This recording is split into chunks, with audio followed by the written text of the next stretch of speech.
all of our phenomenal viewers, listeners, and supporters. I am your host, Brianna, podcast Bree Harris, and I am so excited to be here. If you're a new audience member, welcome. We are so grateful to have you. Welcome to another episode of Connected, where we discuss all things mental health, recovery, employment, and stories. Before we dive in, this show is sponsored by Contra Costa Health Services and John Muir Health Services. Today, we're joined by a very special guest who's not only built a thriving entertainment business, but has also learned firsthand on how to channel his love for music and performances into something that uplifts others. He is a Bay Area native, a talented DJ, MC, and entrepreneur who started singing at just 5 years old. He quickly fell in love with the energy of live performances.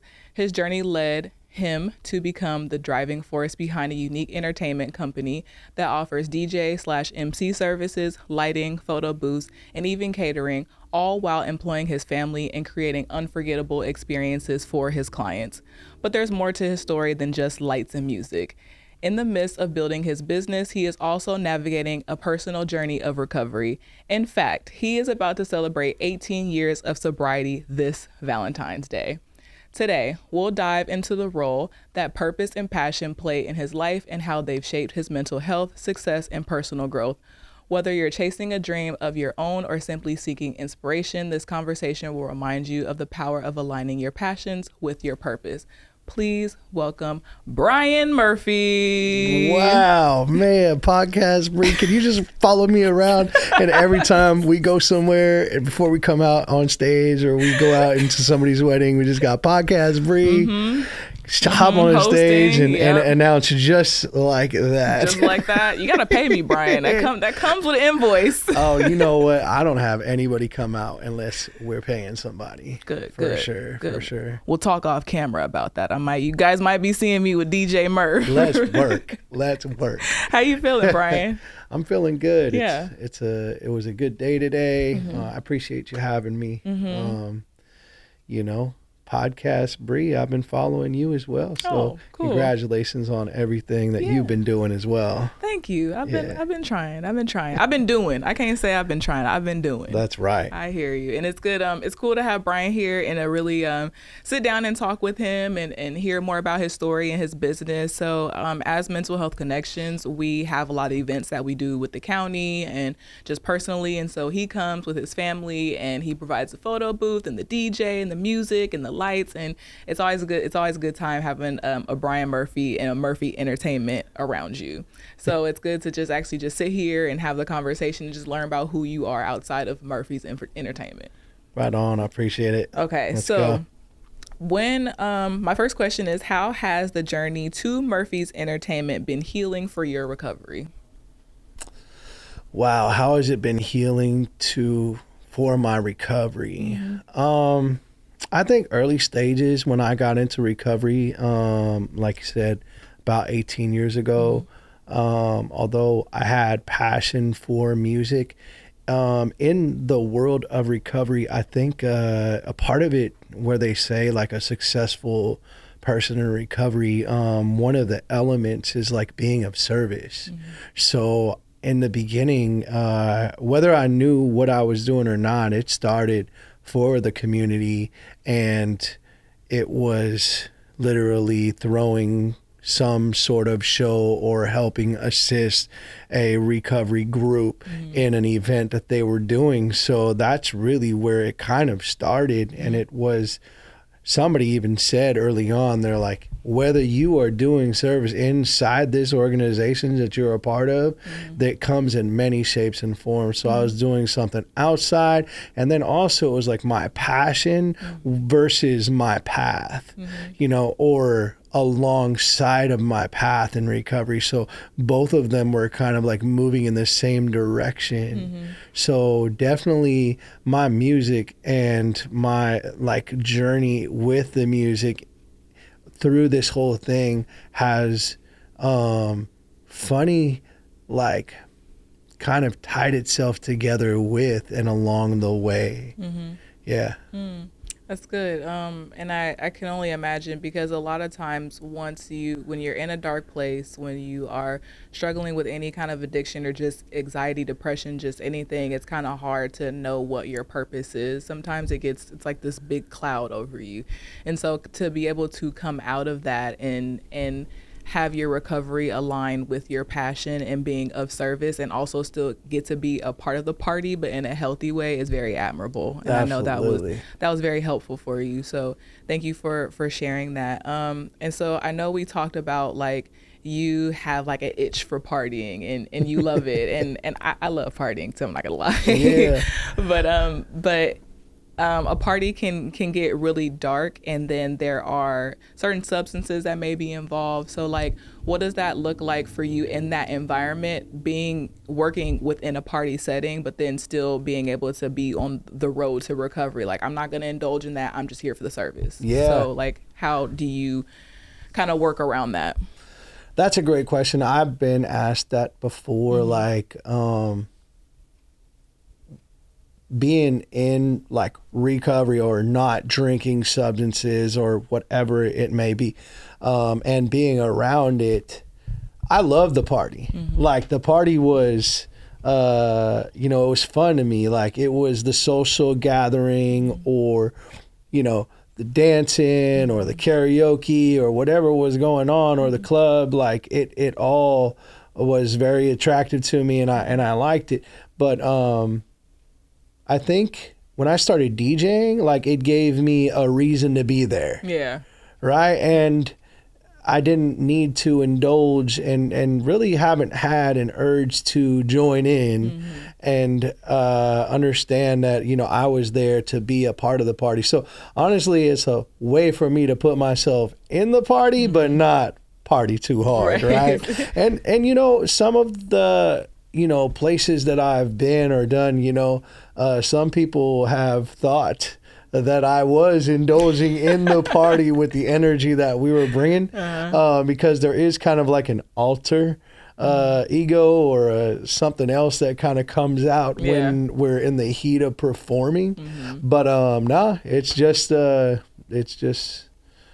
that's me without anything, at least for the last 18 years. So to answer the question, it's more so like just the environment of being in the party just scratches that itch, and you don't feel the need to indulge because you're being sustained enough just being there. 100%. Okay. Yeah. That's good. That's a good way of looking at it, and I'm glad. I love that for you.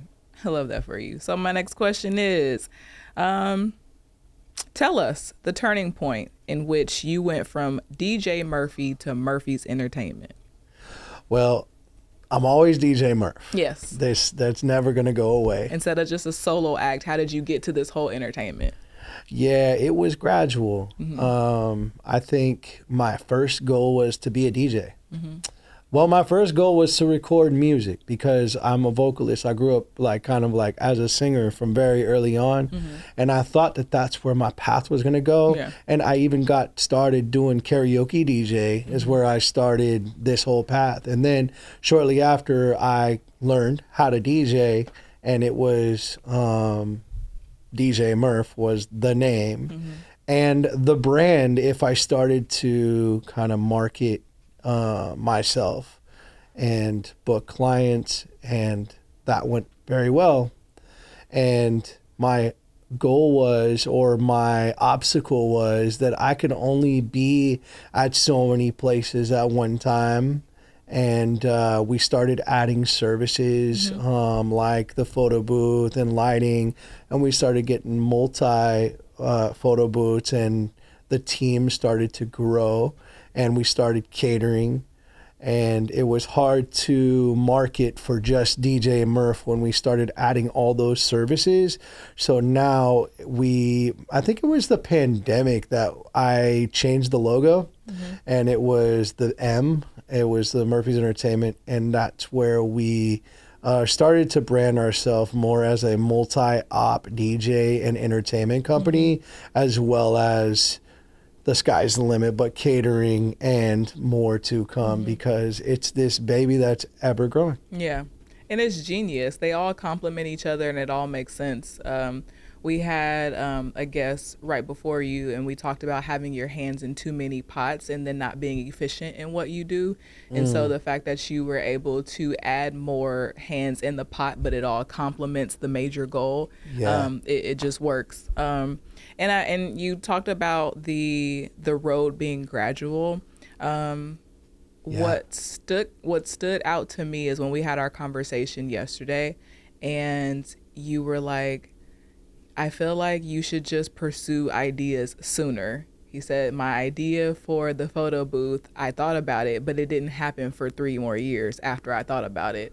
And so that really stuck with me, because I always have so many ideas, and then I get overwhelmed in those ideas. And then I'm like, nobody's going to watch that, or nobody's going to, and then I just talk myself out of it. But if I just pursued it, who knows where I would be. So right. I Everything, love that. I mean, yeah, that's right. Everything started with an idea, and in the beginning they seemed like grandiose ideas, like I was saying, like some of the things that I was talking about yesterday.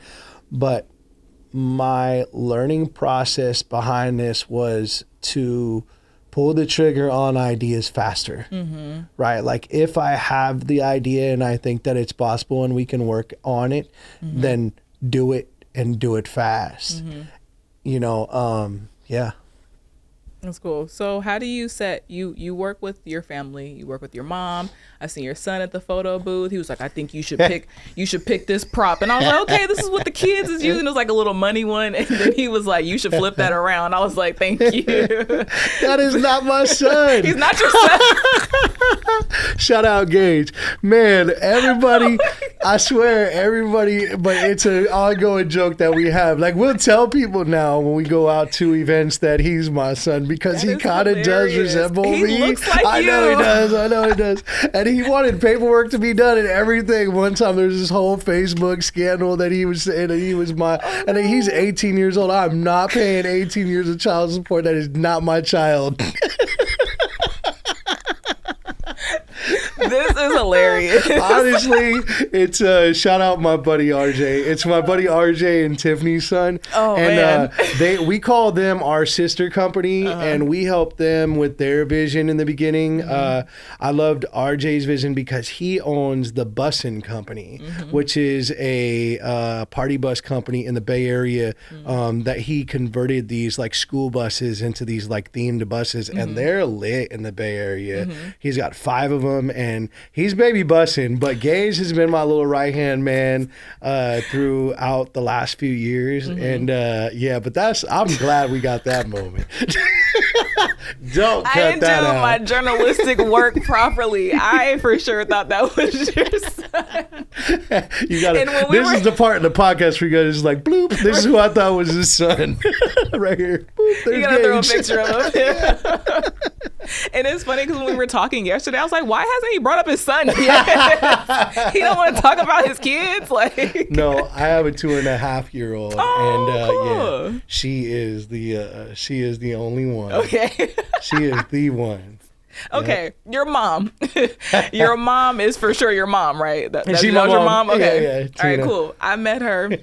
The food was great. It's at our holiday party that we had in December. But working with your family can be a little like, with working with family and having those professional and personal relationships. So like, how do you set boundaries in your professional and personal relationships, especially with family members who are also employees? Right. I mean, I think every small business starts with family and close friends. And, we all walk into the event knowing the end goal. And it's funny because some of the dynamics are people that you grew up having to listen to. Yeah. And they were the bosses. And I don't stand in the middle of the circle trying to be the boss. Yeah. Like, it's just like, what do we need to get done? And let's get it done. Yeah. You know what I mean? And the part about the events that we do is we have to be firefighters. Like, there are fires that get started, and we got to be good problem solvers in the moment, So, that it takes, some balance, but for the most part, we don't really, we jive and we Yeah. find a way. Yeah. We will find a way. Yeah, I'm glad that you brought that up, that you have to be a firefighter in the moment, because there are so many different things that can go wrong, like during a wedding or an event, and you have to really keep calm and handle it without the people who's paying you know. Like, You have to pivot. you do. Yeah, I mean, we've had some recent events where, I think even the clients knew what was going on because of obvious things, nothing that we were doing, but like the way that we pivot behind the scenes to not let the guests even feel it whatsoever. Like, it takes experience for sure. I love that. So really quick, what kind of legacy do you hope to leave for your family and others in the industry, especially those struggling with addiction or mental health issues? Wow. Because you got something good going right now. You have really good reviews on your website. You've done some pretty unique weddings and events. And so what kind of legacy do you want to leave? What I kind would of love, message? that's a loaded question because I think there's two parts in that, but like what I would like to leave like my family behind, or the legacy of Murphy's Entertainment is something that can honestly be passed on, right? So something that someone can grow up and take over, and we're working on some projects where, that can definitely be a thing. And we're in the San Francisco metropolitan Bay Area, and I can see us growing even further and further and want to. I love to see that every year gets a little bit better than the last. Yeah. Like that's what I want to pass on. And for the recovery side of it, like I put a lot of passion into like the people feeling a part of, because we come from a place where maybe you weren't a part of, or the people come from all kinds of walks of life when they're a part of that community. So if I can leave any legacy behind, that is that I hope that when I'm gone, people will know that like I really had a passion and love for the people and wanted them to have a good time and be a part of the party. Yeah. So, we've had some very special events through the years, and still continue to. Yeah. You have a favorite event, or like what was your favorite moment that's just like, I gave you chills and like, this is what I want to do? Wow, like a favorite event that made me like An become event. on what I like, that's what I wanted to do. Just like during Murphy's Entertainment, like have you ever been to an event where it was like a testimony, like, yeah, like this is what I should be doing? Oh man, it happens so many times. Like it's just this feeling that I get when something happens. Like we've done so many different kind of shows, and there's this vibe that turns on that I'm like, we're there. Right. Like this is the vibe. The dance floors fully pop in, Right. and we just keep throwing out these funny, and we're having fun, and we're laughing on the stage. Yeah. Like, man, I'm telling you, we do conventions. So like those are some of my favorite events, the recovery conventions. And then we started doing the events with like the Bay Area cultured artists. Like the first one that I did was with Keek the Sneak. And that was for the people in recovery. Oh, That wow. was a red carpet event. It was a substance-free event, and we called it Serenity, and now we call it Club Serenity. And my idea was like a fun, youthful event without having to indulge in any way. We had kind of Red Bull sponsor in the beginning, and we did the first few where it was just like almost like a nightclub event.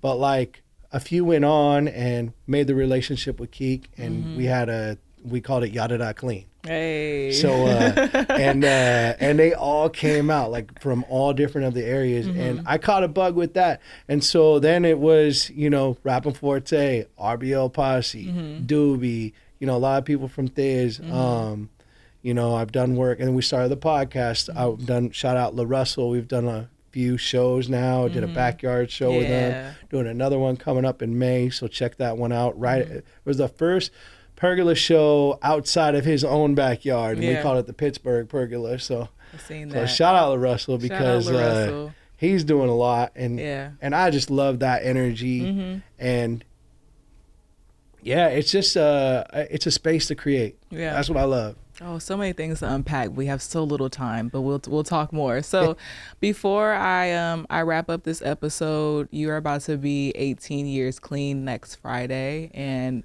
how do you feel? Man, I feel good. Yeah. I feel like it's finally been a while. You know. And one thing about recovery, it is ever exposing what you need to work on. And it's something that is just kind of never done. Yeah. And it's not a destination. Yeah. It's a road that needs to be constantly tended to. Yeah. And without application, it doesn't work. I do feel like you know, the more they say in our program, it says more will be revealed and more will be required, right? Yeah. And it definitely is. I do you know, one of our main messages is that an addict, any addict, can find a new way to live, and that's definitely what I started off praying for in the beginning. And that's where this all started, was like, I give up. I need a new way of life. I was quite young. I was 24 years old. And what I can say is that was absolutely answered. And through this journey and all of these quirky little things that have happened and the way that we've done it, it's just kind of a funny path, and I'm proud of it. And embrace it. We're proud of you, DJ Murph, and I'm so happy that you were able to do this episode. Is there any lasting things you want to let us know? You want to tell us about what's next for Brian? What's going on? What do you want to leave us with? Man, like I said, check out the new La Russell Backyard Show. That's going to happen May 3rd. Hey. And you know, I believe this is going to come out on my clean date. It will. And that's very special. I mean, it's just very ironic that it happened on Valentine's Day. But I just wanted to let anybody know that if you are struggling, you know, in addiction, in active addiction, that this started from a very low bottom. And that anything is possible. They say that there's endless possibilities out there if you give yourself one chance. So recovery is free, and you can find a meeting to go to, and they will point you in the right direction. And if not, there's treatment centers as well. And I'm sure that we can find you, or you can find us, and we will help you find those avenues. Connections House got a lot of connections. House, yes. Shameless plug. Yes, Connections. Shout out Connections, because Murphy's Entertainment and Connections House goes together. For real. Like, we do about 10 events a year for Connections House, and we so appreciate Connections House. We appreciate you, Brian. Yeah. This has been another episode of Connected. Thank you, Brian, so much for being here, and we are out of here. See you guys later. Peace.